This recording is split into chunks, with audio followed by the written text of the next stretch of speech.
ఓం నమో భగవతే శ్రీ మేధా దక్షిణామూర్తయే. ఓం నమో భగవతే శ్రీ ఆదిశంకరాయ. ఓం నమో భగవతే శ్రీ రమణాయ. శ్రీ గురుభ్యో నమ. భగవంతుడు అన్న, అనుగ్రహమన్న, గురువు అన్న, ఆత్మ అన్న, మౌనమన్న అన్నీ ఒక్కటే. అన్నీ సత్యమైనవే, అన్నీ నిత్యమే, అన్నీ సర్వవ్యాప్తమే. అనుగ్రహం అనేది బయట నుంచి వస్తే అది అనుగ్రహం కాదు, అది నీ లోపలే ఉన్నది. ఈ అహంకారంతో, ఈ వ్యక్తి భావనతో మనము దేహమే నేను అన్న భావన కలిగి ఉంటాము. ఈ శరీరమే నేను అనుకుంటాము. అందువల్ల మనకి ఇతరులు ఉన్నారని అనుకుంటాము. అలాగే మనకి దైవము కూడా విడిగా ఉన్నారు అని అనుకుంటాము. ఆ దైవము అంటే విడిగా ఉన్న దైవము అనుగ్రహిస్తే అదే అనుగ్రహము, అదే నిజమైన అనుగ్రహము అని అనుకుంటాము. నిజానికి అనుగ్రహం అనేది బయట ఎక్కడా లేదు, అది నీ లోపలే పొంగి పొరలుతూ ఉన్నది. ఈ అనుగ్రహానికి అత్యుత్తమ రూపమే మౌనము. అదే పరమోత్కృష్టమైన ఉపదేశము కూడా. మౌనమే శరణ్యము, మౌనమే నీ సహజత్వము అనడానికి కారణం అదే. ఒక భక్తుడు భగవాన్ ఇలా అడుగుతారు, అనుగ్రహమే అంత ప్రధానమైతే వ్యక్తి యొక్క కృషి మాటేమిటి అంటే భగవాన్ ఇలా చెప్తారు, సాక్షాత్కారమయ్యే వరకు కృషి అవసరమే. అంటే నీ యొక్క మనస్సుని నిశ్చలపరుచుకుంటానికి నీ వంతు కృషి చేయవలసిందే. అప్పుడైనా ఆత్మ ఆకస్మికంగా తెలియరావాలి, లేకపోతే ఆనందం పరిపూర్ణం కాజాలదు. ఆ ఆకస్మిక దశ వరకు ఏ రూపంలోనైనా కృషి చేస్తూనే ఉండాలి. మన కృషి చేయకపోవటానికి అతీతమైన దశ ఒకటి ఉంది.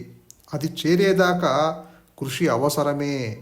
ఒక్కసారైనా ఆ ఆనందాన్ని చవి చూస్తే దానినే మళ్ళీ మళ్ళీ పొందాలని ప్రయత్నిస్తారు.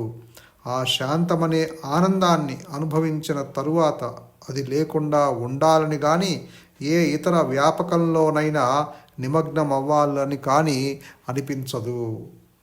అసలు ఈ విచారణ చెయ్యాలన్న కోరిక కలగటమే అసలు అనుగ్రహము అంటారు భగవాన్.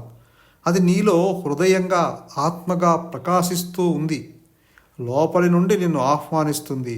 బయట నుండి లోపలికి వెళ్ళటానికి నీవు ప్రయత్నించాలి. నీ తీవ్రమైన అన్వేషణ వల్లనే ప్రయత్నం, అనుగ్రహం వల్లనే లోపలి కదలిక. అనుగ్రహం లేకపోతే అన్వేషణ చెయ్యాలని అనిపించదు. అట్లాగే ఆ ఆత్మాన్వేషణ కోరిక లేని వానికి అనుగ్రహం అంతగా పనిచేయదు. రెండు అవసరమే అంటారు భగవాన్. ఈ అనుగ్రహము వ్యక్తమవటము అంటే ఆత్మ వ్యక్తమవటమే. అనుగ్రహమే ఆత్మ. నీవు భగవాన్ని జ్ఞాపకం తెచ్చుకోవటం కూడా ఆత్మ యొక్క ప్రేరణ వల్లనే. అనుగ్రహము ఇప్పుడు లేదా? అనుగ్రహము నీలో పని చేయని క్షణమంటూ ఉందా? నీ జ్ఞాపకమే అనుగ్రహానికి మొదటి మెట్టు. అదే ప్రతిస్పందన, అదే ప్రేరణ, అదే ఆత్మ, అదే అనుగ్రహం. అంటే నీలో ఆలోచనలు ఉద్భవించటానికి కారణము నీ లోపల ఉన్న అనుగ్రహమే కారణము. ఆ అనుగ్రహము ఎల్లవేళలా పనిచేస్తూ ఉన్నా నీది కాని దానితో నీవు తాదాప్యం చెందుతున్నావు. నీకు ఈ అహంకారము, ఈ ఆలోచనలు, ఈ మనస్సు, ఈ అనుభవాలు, ఈ జీవితము ఇవన్నీ నీకు అడ్డుగా ఉండటం వలన నీ లోపల ఉన్న అనుగ్రహము నిన్ను ప్రేరేపిస్తూ ఉన్నా నీవు దాన్ని గుర్తించలేకపోతున్నావు. ఈ అహంకారం వల్ల, అంటే ఈ అహంభావం వల్ల, అంటే నీకు ఒక శవబుద్ధి కలిగింది, ఒక జీవ లక్షణాలు నీలో వచ్చి చేరాయి. దానివల్ల నేనంటే దేహము అన్న భావన కలిగి ఒక కర్తృత్వం ఏర్పడింది నీకు.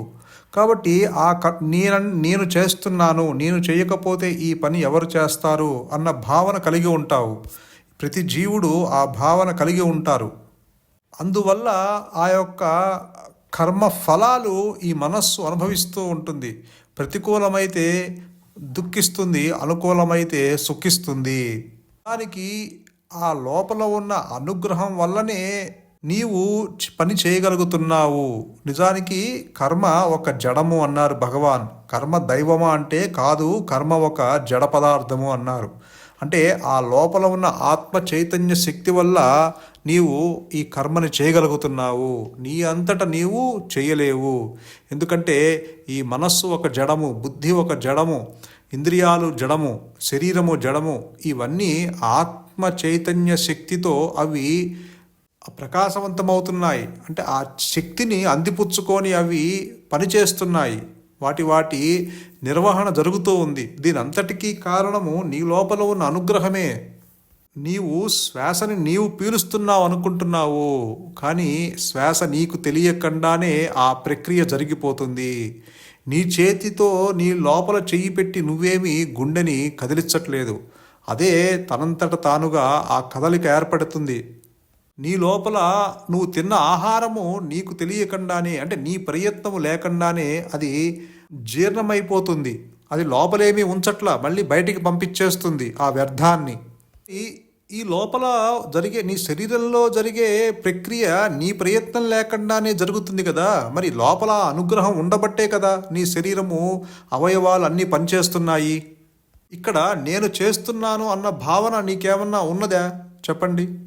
నీవు ఒక గమ్యాన్ని చేరాలి అంటే 4 అడుగులు మొదలు పెడతావు. 5వ అడుగు దగ్గర నుంచి నీ ప్రయత్నం లేకుండానే ఆ అడుగులు సాగిపోతూ ఉంటున్నాయి. ప్రతి అడుగు నేను వేస్తున్నాను అన్న భావన కలిగి ఉంటున్నారా? ఎవరు అలా ఉండట్లేదు. అలా నీ ప్రయత్నం లేకుండానే నువ్వు నడుచుకుంటూ వెళ్ళి గమ్యాన్ని చేరుతున్నావు. అలాగే ఈ కాళ్ళు చేతులు ఇవన్నీ కదలికలు రావటానికి కారణము ఆ లోపల ఉన్న ఆ అనుగ్రహమే. ఇప్పుడు ఈ చెయ్యి కోసి పక్కన పెడితే అదేమన్నా ఏదన్నా అందుకుంటుందా? అందుకోలేదు కదా. ఒక శవం ఉంది, అదేమన్నా మాట్లాడుతుందా? అదేమన్నా చూడగలుగుతుందా? అదేమన్నా చెప్తే వింటుందా? వినట్లేదు కదా. ఒకవేళ శరీరానికే అంత శక్తి ఉంటే కనుక మరి శవం కూడా మాట్లాడాలి. శవము ఆ చుట్టూ ఏడుస్తున్న వాళ్ళందరినీ అది చూసి అది కూడా మాట్లాడాలి, మరి అది కూడా వినాలి. మరి ఇవన్నీ వినట్లేదు, చూడట్లేదు. మరి అక్కడ ఏ ప్రక్రియ లేదు. ఎందుకంటే అది ఒక జడ పదార్థము శరీరం అనేది. ఆ లోపల ఉన్న ఆ చైతన్య శక్తి ఉండబట్టి అది ఆ అవయవాలు పనిచేస్తూ ఉన్నాయి. ఎప్పుడైతే నువ్వు తెచ్చుకున్న ఆ పిడికెడు ప్రారంధము అయిపోయిందే, ఆ శరీరము కూడా దానికి కొన్ని ధర్మాలు ఉన్నాయి. శరీరానికి ఒక ఎక్స్పైరీ డేట్ ఉంది. ఈ వచ్చిన పని ముగించుకొని అది వెళ్ళిపోతుంది, కట్టెలో కాలి బూడిదైపోతుంది. ఎందుకంటే అది జడ పదార్థము. కాబట్టి నువ్వు తెచ్చుకున్న ఆ పిడికడ ప్రారంధం ఎగ్జిక్యూట్ అవటానికి ఆ శరీరము, ఆ అహంకారముకి ఒక శరీరం కావాలి. అందువల్ల అది ఆ శరీరాన్ని ఆశ్రయించవలసి వచ్చింది. మరి ఆశ్రయించిన మరి వెనక ఉండి నడిపించేది ఏమిటి? ఆ చైతన్య శక్తి, ఆ ఆత్మశక్తి నడిపిస్తుంది. ఇందాక చెప్పినట్టు నీ శరీరంలో జరిగే ఆ ప్రక్రియ, ఆ గుండె తనంతట ఆ గుండె కొట్టుకుంటాము, నీవు ఏమీ ఆ చేయి పెట్టి ఆ గుండెని కదిలించట్లేదు. నీకు తెలియకుండానే రక్త ప్రసరణ జరుగుతూ ఉన్నది. నీకు తెలియకుండానే నీ ప్రయత్నం లేకుండానే ఆ జీర్ణం చేసుకుంటుంది. ఇక్కడేమి నేను చేస్తున్నాను అన్న భావం నీకు లేదు. ఇప్పుడు భూమి గుండ్రంగా తిరుగుతుంది, దాన్ని ఎవరన్నా తిప్పుతున్నారా? అంటే ఏదో ఒక శక్తి నడిపిస్తూ ఉంది. సూర్యుడు ప్రకాశిస్తూ ఉన్నాడు, మరి సూర్యుడికి నేను చేస్తున్నా అన్న భావము లేదే, ఆ కర్తృత్వం లేదే. నా వల్ల వీళ్ళందరూ, నా ప్రకాశంలో వీళ్ళందరూ పనులు చేస్తున్నారు అన్న కర్తృత్వ భావన ఏనాడు లేదే. మరి ఒక తల్లి గర్భం దాల్చినప్పుడు ఆ 9 నెలలు ఆ శిశువు లోపల ఒక చిన్న అణువు నుంచి ఆ పిండం ఏర్పడిపోయి ఆ శరీరము, ఆ అవయవాలు, ఆ మాంసం ముద్ద తయారయ్యటానికి దేనికి ఇవన్నీ ఎవరు లోపల నుండి చేయిస్తున్నారు? ఆ బిడ్డకి లోపల ఎంత ఆహారము తల్లి తీసుకున్న ఆహారంలో ఆ బిడ్డకి ఎంత వెళ్ళాలో అంత మేరే వెళ్తుంది, కానీ అంతకన్నా ఎక్కువ కానీ తక్కువ కానీ వెళ్ళట్లేదే. ఆ లోపల ఆ మాంసం ముద్ద, కాళ్ళు చేతులు కళ్ళు ముక్కు నోరు, లోపల ఉన్న చిన్న చిన్న అవయవాలన్నీ అది ఎవరు ఏర్పరుస్తున్నారు? తల్లి ప్రతిరోజు ఆ లోపల చెయ్యి పెట్టి ఏమీ బిడ్డని కదిలించట్లేదు కదా, బిడ్డకి ఆహారము చెయ్యి పెట్టి ఇవ్వట్లేదు కదా. మరి లోపల ఒక సృష్టి జరుగుతుంది. దీనంతటికీ కారణము ఆ ఆత్మ యొక్క చైతన్య శక్తి. అసలు పుట్టేటప్పుడే నేను పుడుతున్నాను అని నువ్వేమీ చెప్పి రావట్లేదు. కాబట్టి ఈ మధ్య జరిగే ఆ చావు పుట్టుకల మధ్య జరిగే ప్రతి చర్య నేను చేస్తున్నాను అన్న భావము ఎందుకు కలిగి ఉంటావు? నీ ప్రయత్నం లేకుండానే నీవు నిద్రలోకి జారుకుంటున్నావు. నీ ప్రయత్నం లేకుండానే నీవు నిద్ర నుంచి మేల్కొంటున్నావు. ప్రతిరోజు నేను నిద్రపోతున్నాను అని నువ్వు అనుకుంటూ నిద్రపోతున్నావా? లేదే. అంటే అక్కడ నీ కర్తృత్వం అంటూ ఏమీ లేదు. అలాగే నేను నిద్రలోంచి లేస్తున్నాను అని అనుకొని నువ్వేమీ నిద్ర నుంచి లేవట్లేదు. అక్కడ కూడా నీ కర్తృత్వం లేదు. మరి లేచిన దగ్గర నుంచి మళ్ళీ నీవు ఆ కర్తృత్వాన్ని ఏర్పరచుకుంటున్నావు. అందుకే గురువుగారు చెప్తారు, ఈ అహంకారము ఆత్మ చేతిలో ఒక పనిముట్టు. నిజానికి ఈ సృష్టిలో ప్రతి పదార్థము ఆత్మ చేతిలో పనిముట్లు మాత్రమే. ఈ శరీరమే కాదు, ఈ అహంకారమే కాదు, ఈ బుద్ధి, ఇంద్రియాలు, ఇవన్నీ, ఈ సూర్యచంద్రాదులు, ఈ ఖగోళము, ఈ భూమి, అంటే ఆ సూర్యుడు లాంటి ఆ గెలాక్సీస్ కొన్ని లక్షల కోట్లు ఉన్నాయి. సూర్యుడి కన్నా శక్తివంతమైన గ్రహాలు కొన్ని లక్షల కోట్లు ఉన్నాయి. మరి వీటన్నిటినీ వాటి కక్షలో ఉంచి నడిపించేది ఎవరు? ఆ ఆత్మశక్తి. నేను అహంస్ఫురణ, నేనున్నాను అన్న అహంస్ఫురణ ఏదైతే ఉందో ఆ జ్ఞానము, ఆ పరిపూర్ణమైన జ్ఞానము ఆధారంతోనే ఈ మాయ మనుగడ సాగిస్తుంది. ఆత్మ లేకపోతే ఈ మాయ నిలవలేదు. మాయ ఉన్నా లేకపోయినా ఆత్మకొచ్చిన నష్టమేమీ లేదు. ఆత్మ తనకు తానుగా జ్ఞాన వృత్తి చేత తన్ను తాను తెలుసుకుంటూ రమిస్తూ ఉన్నది నిత్యం. ఇది ఘనాతి ఘనంగా ఉన్నది, సర్వంగా వ్యాపించి ఉన్నది, ఏకమై అద్వితీయమై ఉన్నది. దాంట్లో ఎటువంటి ద్వంద్వాలు లేవు, ఎటువంటి భేదభావము లేదు, ఎటువంటి కర్తృత్వము లేదు, ఎటువంటి ఆలోచనలు లేవు, ఎటువంటి అన్యత్వము లేదు. అసలు ఈ అజ్ఞానం అనేది లేనే లేదు. అటువంటి ఆ సర్వశక్తివంతమైన ఆత్మ అది నీ స్వరూపంగా ఉన్నది. కానీ ఇక్కడ నేను అంటే దేహము అన్న భావన కలిగి ఈ లక్షణాల వల్ల నీవు ఆత్మని తెలుసుకోలేకపోతున్నావు. నీ స్వరూపాన్ని నీవు గుర్తించలేకపోతున్నావు. కారణం ఈ అహంకారము.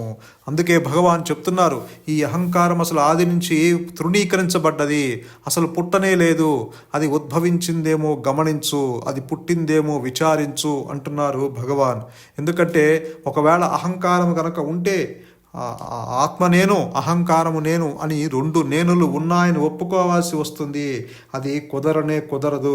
ఎందుకంటే యథార్థముగా ఉన్నది ఆత్మస్వరూపము మాత్రమే, యథార్థముగా ఉన్నది సత్యము మాత్రమే, యథార్థముగా ఉన్నది స్వయం ప్రకాశమైన జ్ఞానము మాత్రమే. ఇక్కడ స్వయం ప్రకాశము అంటే తన ఉనికిని తానుగా గుర్తించగలిగిన ఏకైక శక్తివంతమైన ఆత్మ అది. ఆ ఆత్మ అనుగ్రహంతోనే నీవు ఈ మాయలో నుంచి విడుదల పొందుతావు తప్ప ఈ భ్రాంతిలో నుంచి ఈ ఇల్యూషన్లోంచి నీవు విడుదల పొందాలి అంటే ఈ అహంకారంలోంచి నీవు విడుదల పొందాలి అంటే కేవలం అది అనుగ్రహంతోనే సాధ్యమవుతుంది. ఇక్కడ అనుగ్రహం అన్నా, ఆత్మన్నా, గురువన్నా అంతా ఒక్కటే. అనుగ్రహం వ్యక్తమైంది అంటే ఆత్మ తనకు తానుగా వ్యక్తమైనట్టే. కాబట్టి ఇక్కడ నీకు ఆ అనుగ్రహాన్ని అది నిరంతరము నీ లోపల ఉండి ప్రకాశిస్తూ ఉన్నా సరే, అది నీకు ప్రేరణ ఇస్తున్నా సరే, నీవు దాన్ని తెలుసుకోలేక నీది కాని దాంతో నీవు తాదాప్యము చెంది ఉన్నావు. అందువల్ల అది ఎంత ఆ లోపల అనుగ్రహం ఉన్నా సరే నువ్వు దాన్ని గుర్తించలేకపోతున్నావు. ఎందుకంటే నీకు ఆలోచనలు అడ్డుగా ఉన్నాయి, నీకు కోరికలు అడ్డుగా ఉన్నాయి, విషయ వాసనలు అడ్డుగా ఉన్నాయి, ఈ ప్రాపంచిక సుఖాలు అడ్డుగా ఉన్నాయి, ఈ ఇతరులు ఉన్నారని అనుకుంటున్నావు, ఆ భేదభావం అడ్డుగా ఉంది, కర్తృత్వం అడ్డుగా ఉంది, నీకు లాభ నష్టాలు అడ్డుగా ఉన్నాయి, రాగద్వేషాలు అడ్డుగా ఉన్నాయి, ఈ గౌరవము అగౌరవాలు ఇవన్నీ నీకు అడ్డుగా ఉన్నాయి. అంటే ప్రశంసలు విమర్శలు ఇవన్నీ నీకు అడ్డుగా ఉన్నాయి. ఇది దేహము పోతే నేను పోతాను అన్న భావన కలిగి ఉన్నావు. అలాగే దేహం పుడితే నేను పుట్టాను అన్న భావన కలిగి ఉన్నావు. ఈ అడ్డుగా ఉన్నవి అనేవి కేవలము నీ ఆలోచనలే. అంటే ఇక్కడ నీకు అడ్డుగా నిజంగా ఉన్నాయి అనేది నీ ఆలోచనలు మాత్రమే. ఈ ఆలోచనలు కూడా అసలు జడ పదార్థము.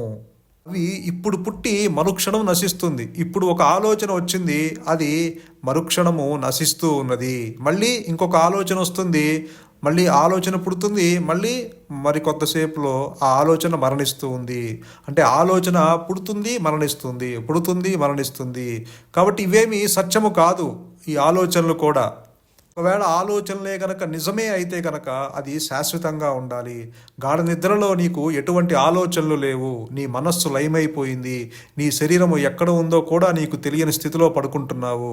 అంటే నీకు శరీరంతో కూడా నీకు డీలింక్ అయిపోయి అక్కడ నీవు మనస్సు కూడా లయమైపోయి నీవు అక్కడ హాయిగా ఉన్నావు.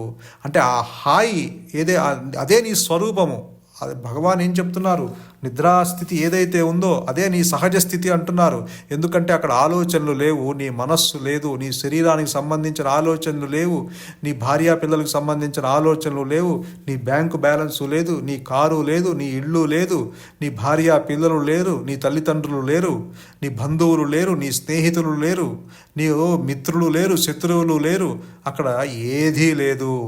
అంటే చివరికి నువ్వు పూజించే భగవంతుడు కూడా, నువ్వు పూజించే గురువు కూడా అక్కడ లేడు. ఎందుకంటే ఇవన్నీ ఆలోచనలు ఉంటే అన్నీ ఉన్నట్టే, ఆలోచనలు లేకపోతే అన్నీ లేనట్టే. కాబట్టి మనస్సు అంటే ఆలోచనల సమూహము. మనస్సు అనేది విడిగా లేదు. ఆలోచనలు లేకపోతే మనస్సు లేదు, ఆలోచన వస్తే మనస్సు ఉంటుంది. కాబట్టి అటువంటి ఆ యొక్క స్థితిని, ఆ నిద్రాస్థితిని జాగృతావస్థలోకి తీసుకురా అన్నారు భగవాన్. అంటే ఇక్కడ మనస్సు అనేది ఒక వస్తువు కాదు తీసుకురావటానికి. అంటే ఆ ఆలోచనలు లేని స్థితిని అలవాటు చేసుకో, అప్పుడు నిన్ను బాధించదు. నీవు అంతర్ముఖం అయ్యే అవకాశం ఎక్కువ ఉంటుంది. నువ్వు ఆలోచనల వెంబడి స్మరిస్తూ ఉంటే నీవు బాహ్యంగానే నీ యొక్క ఆలోచనలు ఉంటాయి, నీ చూపు ఉంటుంది, నీ ఇంద్రియాలు ఉంటాయి. నువ్వు ఎప్పుడూ ఆ విషయ వాసనకి లోబడే పనిచేస్తూ ఉంటావు, ఎప్పటికీ విచారణ చేయలేవు. కాబట్టి ఆలోచనలు స్మరించడం కాదు, విస్మరించు అంటారు భగవాన్. అలాగే భవిష్యత్తును ఊహించవద్దు అంటారు గురువుగారు. అలానే గతాన్ని కూడా స్మరించవద్దు. ఇవన్నీ నీకు చిక్కుని తెచ్చిపెడతాయి, ఇవన్నీ నీకు అడ్డంకులుగా ఉంటాయి. ఆత్మ ప్రకాశిస్తూ ఉన్నా సరే నువ్వు దాన్ని గ్రహించలేని స్థితిలో ఉంటావు, వీటితోనే తాదాప్యం చెందుతూ ఉంటావు, ఇవే సత్యం అనుకుంటున్నావు. కాబట్టి కొంత విచారణ చేసి నీవు ఏది సత్యము, ఏది అసత్యము, ఏది నిత్యము, ఏది అనిత్యము, ఏది శాశ్వతము, ఏది అశాశ్వతము అన్న అవగాహనతో నీవు కనుక విచారణ చేసి ముందుకు వెళ్ళినట్లయితే, నీ మనస్సు అంతర్ముఖమైనట్లయితే, నీకు కనుక ఆలోచనలు తగ్గుముఖం పట్టే కొద్దీ ఆ లోపల ఉన్న దివ్యశక్తి ప్రకాశిస్తూ ఉంటుంది. అది తన పని స్టార్ట్ చేస్తుంది. ఆ లోపల ఉన్న ఆత్మశక్తి నువ్వు ఎప్పుడైతే నీ ప్రయత్నము పోతుందో, అంటే ఇక్కడ నీకు ఆలోచనలు నశిస్తూ ఉన్నాయో అంటే దాని అర్థం ఏంటంటే ఆ లోపల ఉన్న దివ్యశక్తి నీ హృదయమంతా ఆక్యుపై చేసుకుంటానికి రెడీగా ఉన్నది. కాబట్టి ఎప్పుడు నిశ్చల తత్వే జీవన్ముక్తి అన్నారు శంకరులు. అలాగే మనో నిర్మలత్వము ఆత్మ సాక్షాత్కారానికి దారి తీస్తుంది అన్నారు శంకరులు. అంటే ఇక్కడ దారి తీయటం అంటే నీ ప్రయత్నము ఆ మనో నిశ్చలతగా, అంటే ఆ నిశ్చలంగా ఉండు అనేదే పద్ధతి అని కూడా చెప్తున్నారు రమణులు. అంటే ఇక్కడ నీ మనస్సుని, నీ కృషి ఎంతైనా అవసరము. నీ మనస్సును నిశ్చలం చేసుకుంటాం వరకు నువ్వు ఎంతవరకైనా కృషి చేయాల్సిందే. కాబట్టి ఇక్కడ నువ్వు నిశ్చలంగా ఉన్నంత మాత్రాన ఆత్మ సాక్షాత్కారం చెందాల్సిన కార్యకారణ సంబంధాలు లేవు. కేవలం అనుగ్రహంతో మాత్రమే నీ యొక్క అహంవృత్తిని, ఆ జ్ఞాన వృత్తి చేరి నీ యొక్క అహంవృత్తిని సమూలంగా పికిలిస్తుంది. అంటే లేనిది లేనట్లుగా లేకుండా పోతుంది, ఉన్నది ఉన్నట్లుగా ప్రకాశిస్తుంది.